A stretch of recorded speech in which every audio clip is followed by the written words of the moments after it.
Doug Harrison loved to play basketball. He led Delta Secondary School to a citywide championship in 1959.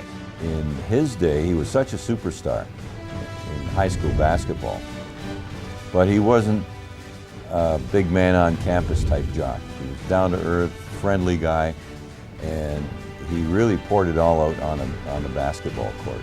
But it would be what Doug did off the court that would leave the biggest mark on Hamilton basketball. I never thought of girls basketball. Never thought of them at all until I had two girls.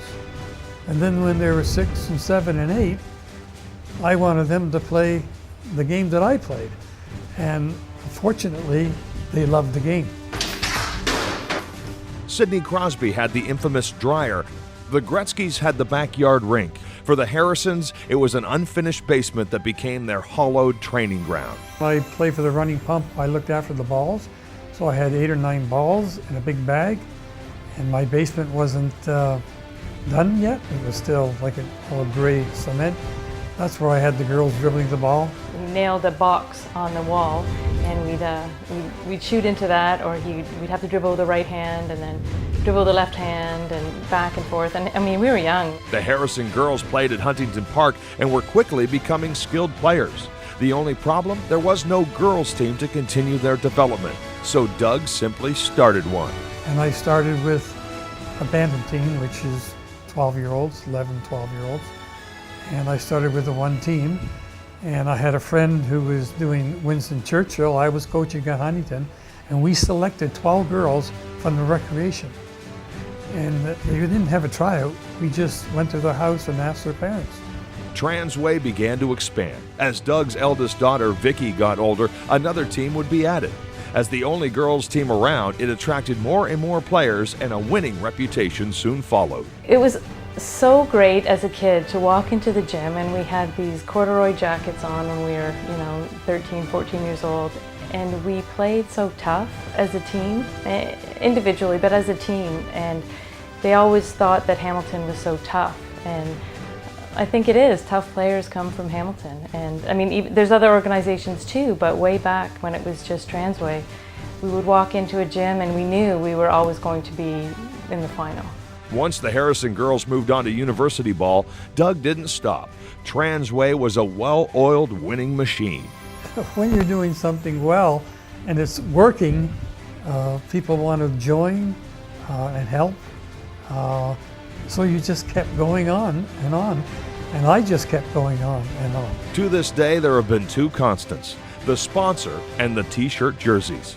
Doug initially wrote a letter to John Posta, owner of Transway Systems, to sponsor jerseys for the original team.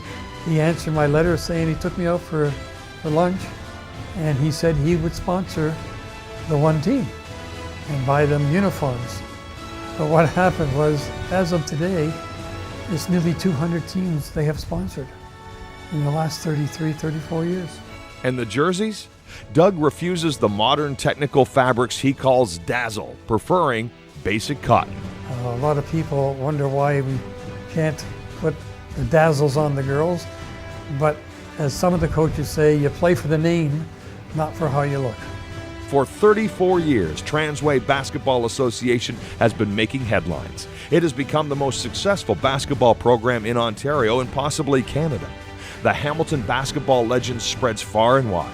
Its graduates have gone on to play college, pro, and represent Canada.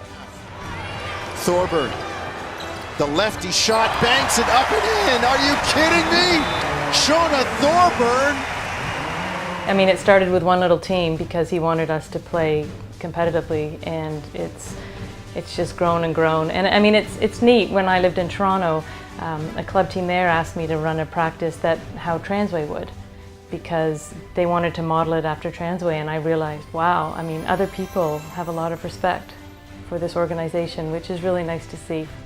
Transway has become a reflection of Doug Harrison's passion for basketball and his love of Hamilton. Quite often, people who are involved in these kinds of programs are very charismatic, larger-than-life people. You'd hardly notice Doug. He just gets the job done, speaks to the Hamilton approach, and so I really am so happy for Doug.